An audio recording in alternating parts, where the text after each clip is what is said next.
नमस्कार साथियों, अस्सलाम वालेकुम। आप सभी लोगों का हमारे online YouTube channel UP Urdu GS academy पर बहुत बहुत स्वागत है। साथियों, हमने आपसे कल ही कहा था कि जो है टीजीटी का जो प्रीवियस ईयर पेपर है 2016 का, मैं वो हल करवाऊंगा। कल मैं हल नहीं करवा सका, इसके लिए माफ़ी चाहता हूँ आप सभी लोगों से। एक्चुअली कल प्रीवियस ईयर का पेपर मिल नहीं पाया था, आज उपलब्ध हो गया है, तो आज मैं आपको हल करवा दूँगा। और इस लिहाज से आप ये भी देख लेंगे कि कैसे टीजीटी में अभी ये हाल ही में जो हुआ था 2016 वाला, और नियुक्ति भी अभी हुई है जल्दी, वही वाला पेपर है ये। आप देख पाएंगे कि कैसे प्रश्न पूछे जाते हैं और कितना आसान पेपर पूछा जाता है। आप सभी लोगों से ये गुजारिश है कि देखिए और कितना आसान पेपर टीजीटी में पूछा जाता है, ये आपको समझ में आ जाएगा। हालांकि ये आपको ध्यान में रखना है कि 2016 में जब ये पेपर हुआ था उस समय इंटरव्यू था, लेकिन आज की डेट में नए वाले जो अभी टीजीटी निकला है इसमें इंटरव्यू नहीं है। तो उस समय इंटरव्यू था तो हो सकता है पेपर हल्का रहा हो। आज की डेट में इंटरव्यू नहीं है तो हो सकता है पेपर कुछ कठिन हो, इतना ही हो सकता है। तो पेपर इससे कठिन भी आ सकता है। तो आप लोगों से गुजारिश है कि पूरा वीडियो देखिएगा। साथ ही साथ वीडियो शुरू करने से पहले आप सभी लोगों से गुजारिश है कि हमारा जो चैनल है यूपी उर्दू जीएस एकेडमी, इसको जिन भाई बहनों ने अभी तक सब्सक्राइब नहीं किया है वो सब्सक्राइब कर लें, या जो भाई बहन अभी तक नए हैं हमारे चैनल पे वो हमारे चैनल को सब्सक्राइब कर लें, शेयर करें, कमेंट करें और लाइक करें। बहुत मेहरबानी होगी आपकी। चलते हैं वीडियो की तरफ। तो 2016 में ये टीजीटी का पेपर हुआ था। पहला प्रश्न है, देखिए, फोर्ट विलियम कॉलेज का क़याम किस शहर में हुआ था? कितना आसान प्रश्न है, आप सभी लोग जानते हैं, मैंने पढ़ाया था। ऑप्शन नंबर ए बिल्कुल कलकत्ता सही होगा, मैंने आपको पढ़ाया था, आप सभी लोग जानते भी होंगे। दूसरा प्रश्न है, दारुल मुसन्निफीन के बानी कौन थे? आप सभी लोग जानते हैं, अल्लामा शिबली नहमानी। ऑप्शन नंबर बी बिल्कुल सही है। जो ये पेपर किया है लड़का, उससे मैंने मंगवाया है ये पेपर, उसी ने टिक लगाया हुआ है। हालांकि ऐसा नहीं है कि सब सही है, इसमें गलत भी है, लेकिन मैं करवा रहा हूँ ना, इसको गलत को सही करूँगा मैं, देखते रहिए, आपको सब समझ में आ जाएगा। तीसरा प्रश्न है, वो कौन सा शायर है जिसके यहाँ कौमी नज़में ज़्यादा मिलती हैं?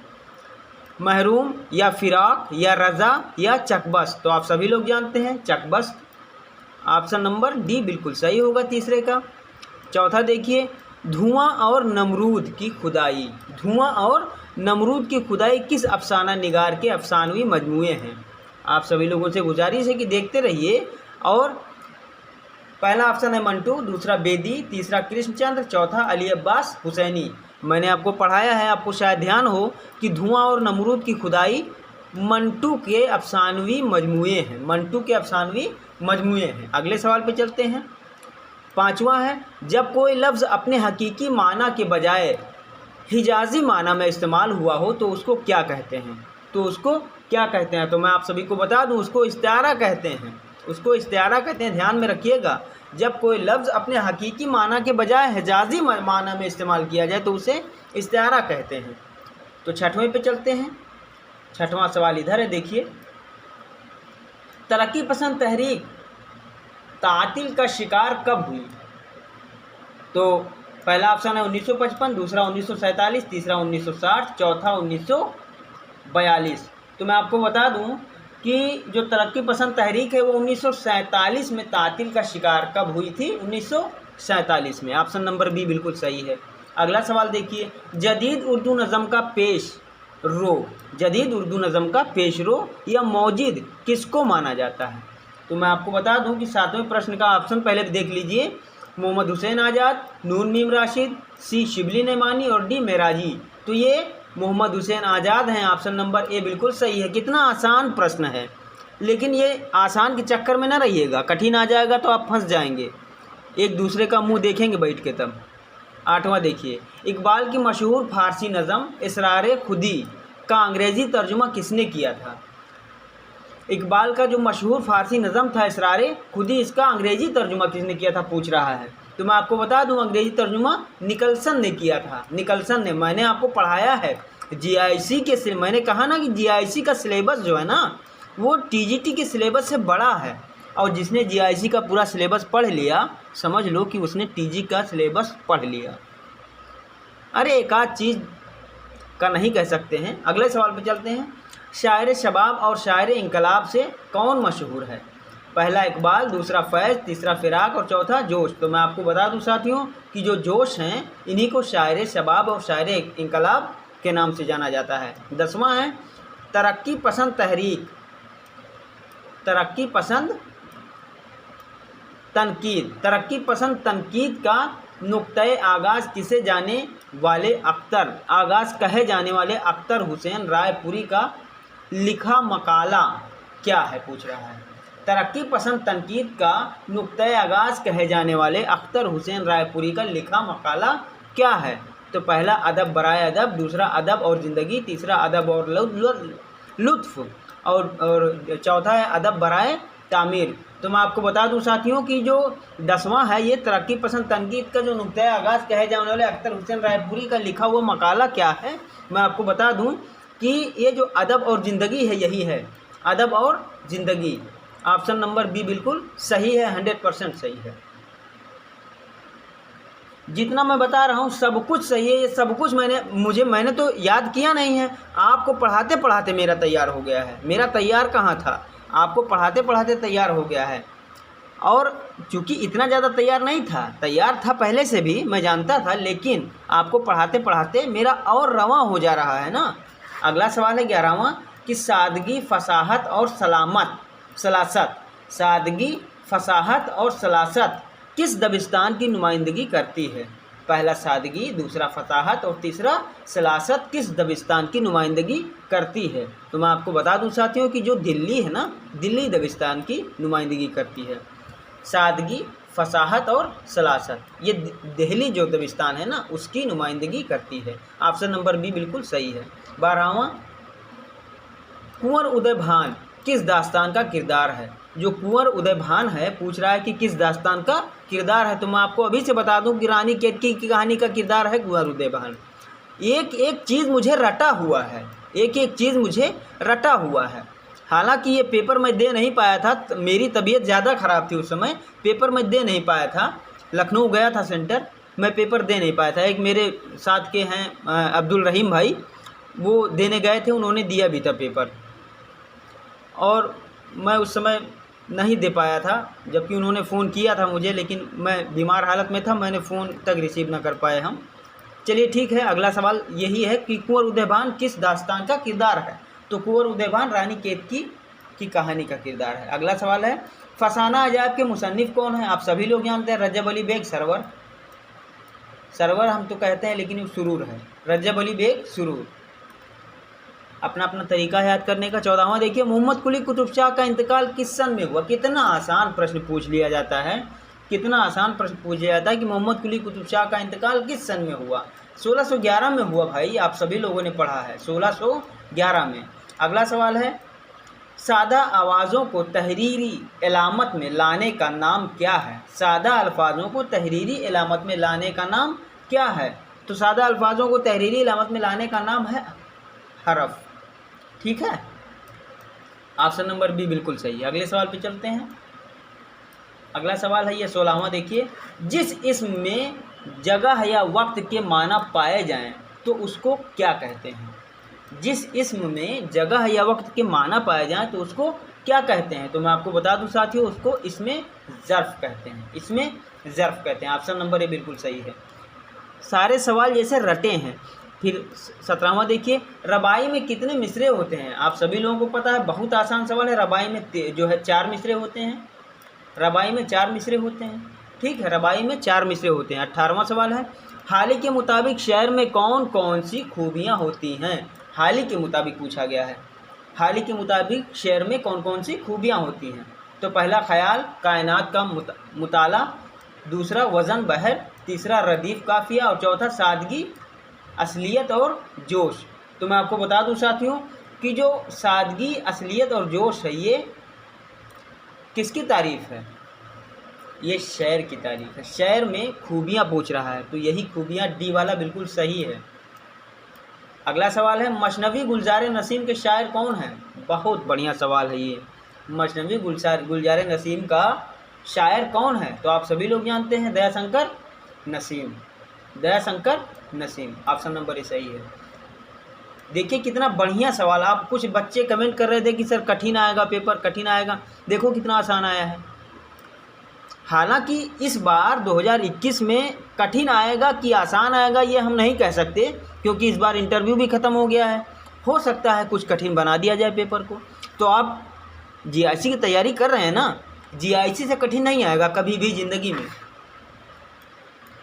मुंदरजा जेल में किस शायर ने बच्चों के लिए सबक आमोज नज़में लिखी हैं? बहुत बढ़िया सवाल है ये 20वां। किस शायर ने बच्चों के लिए लिखी हैं? तो इस्माइल मेरठी जो है ना, इन्होंने बच्चों के लिए नज़में लिखी हैं। अगला सवाल है, आब हयात को मोहम्मद हुसैन आज़ाद ने कितने अदवार में तकसीम किया है? मैंने आपको पढ़ाया है।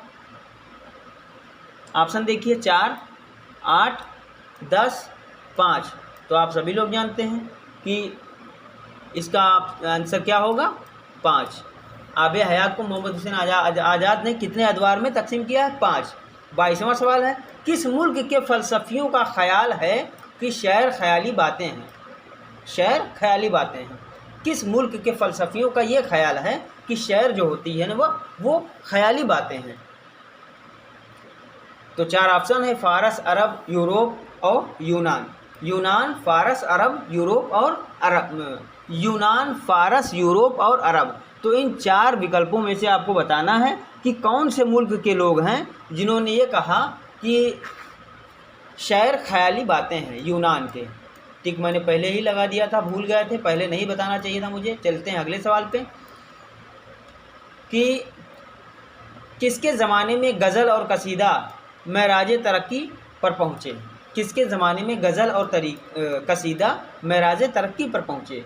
तो मैं आपको बता दूं कि जो मीर और सौदा हैं यही हैं असली जड़। मीर और सौदा के ज़माने में ही गज़ल और कसीदा महराज तरक्की पर पहुँचे। अगला सवाल है, सबरस किसकी तसनीफ़ है? सभी लोग जानते हैं। सबरस किसकी तसनीफ़ है? मुल्ला वजही की। सबरस मुल्ला वजही की है, आप सभी लोग जानते हैं। आपके जीआईसी में भी हमने बताया है, पढ़ाया है बहुत। इसमें क्या नहीं पढ़ाया है, सब कुछ तो पढ़ाया है। जो लोग शुरू से हमारा क्लास कर रहे हैं, हमारे प्लेलिस्ट में जाकर पढ़ रहे हैं, वो सारे जो है क्वेश्चन कर लेंगे। शायर बेदाना किसको कहा जाता है? शायर बेदाना किसको कहा जाता है? तो मैं आपको बता दूं, जो मजमून है इन्हीं को शायर बेदाना कहा जाता है, शायर बेदाना कहा जाता है। अगला सवाल है, सर सैयद अहमद खां कब पैदा हुए?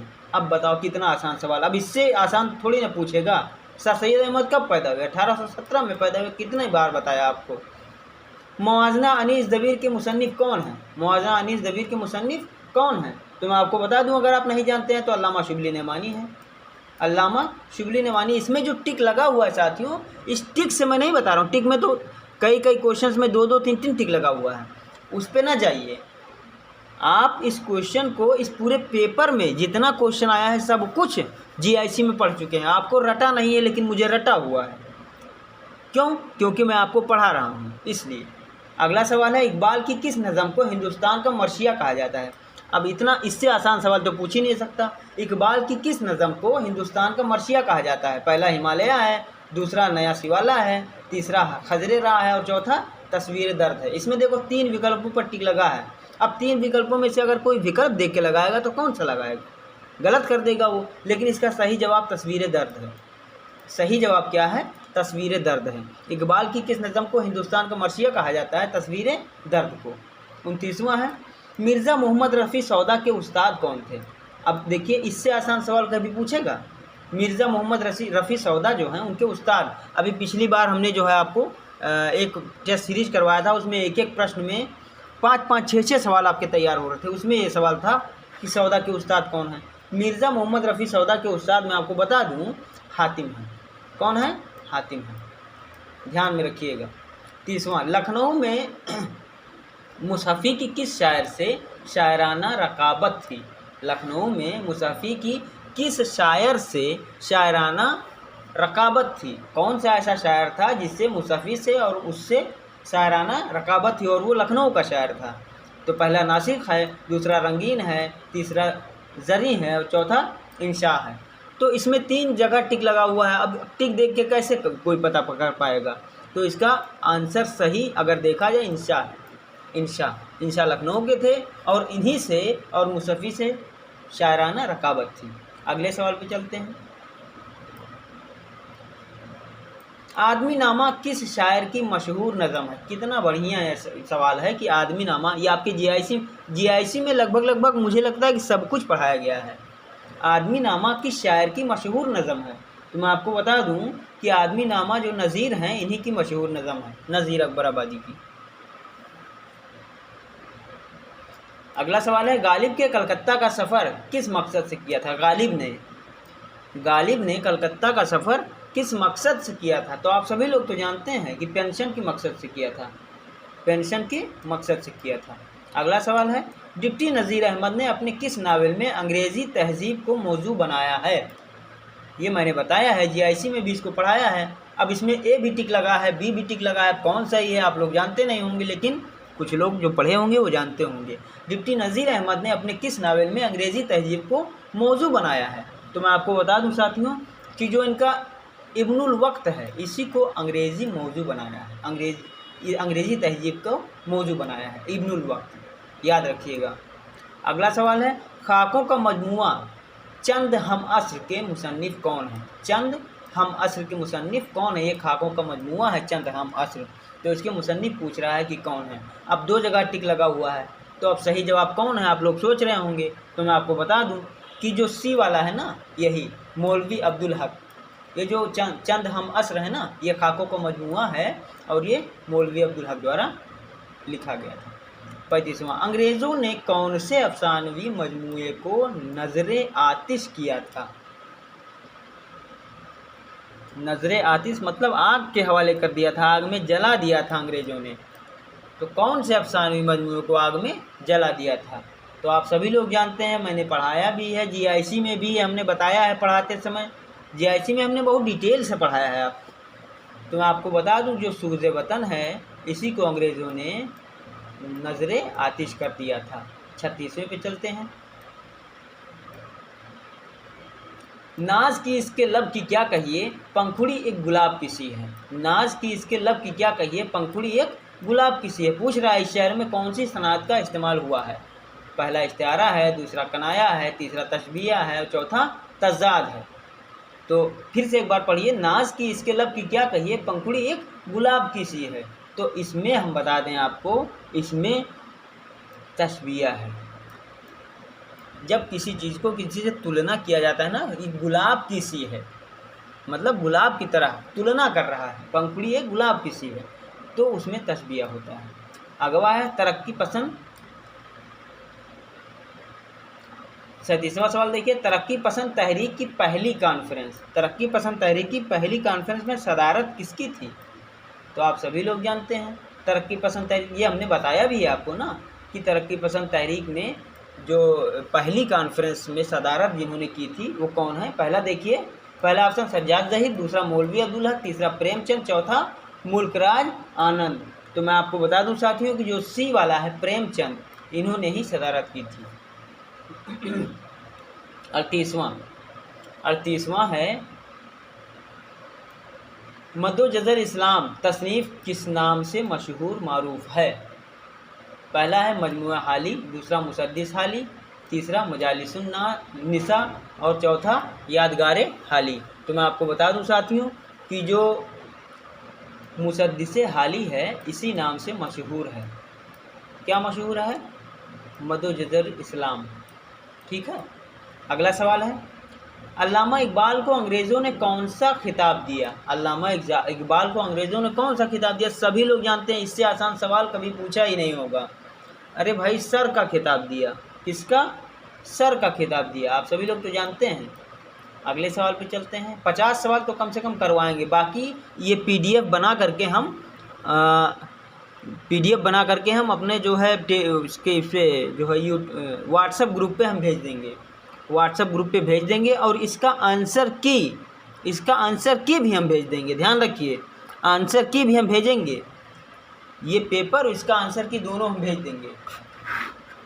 लेकिन फ़िलहाल 50 तक हम आपको यहाँ करवा देंगे, बाकी पूरा पीडीएफ और आंसर की हम भेज देंगे। किसकी नस्र स्तूत जलालत और अज़मत की मज़हर है। ये थोड़ा हमने नहीं पढ़ाया है आपको, लेकिन फिर भी आप पढ़िए पूरा विकल्प कि अब्दुल माजिद दरियाबादी, मौलाना अब्दुल कलाम आज़ाद, सैयद सुलेमान नदवी, सर सैयद अहमद ख़ान। तो मैं आपको बता दूं साथियों कि जो मौलाना अब्दुल कलाम आज़ाद हैं, अब्दुल कलाम आज़ाद, इन्हीं की नस्र स्तूत जलालत और अज़मत की मज़हर है। ऑप्शन नंबर बी बिल्कुल सही है। फिर तरक्की पसंद मुसन्निफ़ीन का पहला ऐलान नामा कहाँ तैयार हुआ? पहला ऐलान नामा कहाँ तैयार हुआ? सभी लोग जानते हैं कि तरक्की पसंद तहरीक में, जब तरक्की पसंद तहरीक की शुरुआत हुई थी, उस समय जो है लंदन में एक रेस्टोरेंट में हुई थी। सबसे पहले तो कहाँ? लंदन में 6 लोगों ने जो है एक मीटिंग की थी। सब कुछ मैंने आपको जीआईसी में पढ़ाया है। अगला है, किस अदीब ने कहा है कि हमें हुस्न का मैयार बदलना होगा? किसने कहा है? प्रेमचंद ने कहा है। ये तो याद होगा सबको। अगला है, मीर अमन ने बागो बहार में किस शहर की मुआशरत और तहजीब को पेश किया है? बागो बहार में मीर अमन ने किस शहर की मुआशरत और तहजीब को पेश किया है? तो मैं आपको बता दूं कि जो दिल्ली है, ये इसी की मुआशरत और तहजीब को पेश किया है मीर अमन ने बागो बहार में हमने पढ़ाया है आपको बागो बहार। 44वां है, हैदर बख्श हैदरी किस दास्तान के मुसन्निफ़ हैं? हैदर बख्श हैदरी किस दास्तान के मुसन्निफ़ हैं? तो मैं आपको बता दूं साथियों कि जो आराइश महफिल है, आराइश महफिल, हैदर बख्श हैदरी आराइश महफिल के ही मुसन्निफ़ हैं। चलते हैं अगले सवाल पे। कलमतुल हकायक के मुसन्निफ़ कौन है? कलमतुल हकायक के मुसन्निफ़ कौन है? आपको मैं बता दूं, ये याद रखिएगा, भूलिएगा नहीं। कलमतुल हकायक के मुसन्निफ़ बुरहानुद्दीन जानम है। ऑप्शन नंबर बी बिल्कुल सही है। 46वां, मसूद हुसैन खान के मुताबिक ब्रिज भाषा को खड़ी बोली की क्या कहते हैं? बहन कहते हैं, बेटी कहते हैं, भाई कहते हैं, माँ कहते हैं। तो मसूद हुसैन के मुताबिक अगर देखा जाए, मसूद हुसैन के मुताबिक ब्रिज भाषा को खड़ी बोली की बहन कहते हैं। ठीक, ऑप्शन नंबर ए बिल्कुल सही है। फिर है अगला सवाल है, कमरुल हदा और दारुल किताब कौन से हरूफ हैं? कौन से हरूफ हैं? तो हरूफ कमरी है। ऑप्शन नंबर सी बिल्कुल सही है, हरूफ कमरी। 48 चलते हैं, जद की जमा क्या होगी? जद की जमा क्या होगी? तो मैं आपको बता दूं, जद की जमा अजदाद होगी, अजदाद। इतना तो इससे आसान सवाल, ये 2016 का टीजीटी का पेपर है, ध्यान दीजिए, 2016 का टीजीटी का पेपर। और आप सभी से गुजारिश है कि आप अब जो है व्हाट्सएप ग्रुप पे हमारे जाइएगा और वहाँ पे ये पीडीएफ डाउनलोड करके, और इसका जो आंसर की मैं भेजूँगा साथ में, वो भी डाउनलोड करके पढ़िएगा, यही गुजारिश है। हाली ने शायरी के लिए कौन सी शर्त बताई है? हाली ने शायरी के लिए कौन सी शर्त बताई है? पहला ख़याल, दूसरा फाकिया, तीसरा कायनात का मुताला, चौथा वज़न। तो मैं आपको बता दूं साथियों कि हाली ने शायरी के लिए जो बताई है वो कायनात का मुताला बताया है। ऑप्शन नंबर सी बिल्कुल सही है। ये और ये दोनों गलत है, कायनात का मुताला बताया है हाली ने। तो ये आपके 49 सवाल हो गए। बाकी पूरा सवाल ये है, 125 सवाल आया था, ये पूरा सवाल है। ये पीडीएफ मैं आपके जो है टेलीग्राम पे सेंड कर दूंगा और इसका आंसर की भी सेंड कर दूंगा। लेकिन आंसर की मैं आज तुरंत सेंड नहीं करूंगा, तुरंत सेंड कर दूंगा तो आप लोग तुरंत आंसर की देख लेंगे। मैं चाहता हूं कि आप इस पर मेहनत करें और जो है आंसर की हम कल सेंड करेंगे। तो पूरा वीडियो देखने के लिए बहुत बहुत धन्यवाद, बहुत बहुत शुक्रिया। आप हमारे जो है इस वीडियो के डिस्क्रिप्शन में जब जाएंगे तो व्हाट्सएप ग्रुप का लिंक मिल जाएगा, उस लिंक पे क्लिक करिएगा और आप व्हाट्सएप ग्रुप से जुड़ जाएंगे। वहाँ पर इसकी पीडीएफ आपको मिल जाएगी और आंसर की भी मिल जाएगी। तो बहुत बहुत धन्यवाद, बहुत बहुत शुक्रिया।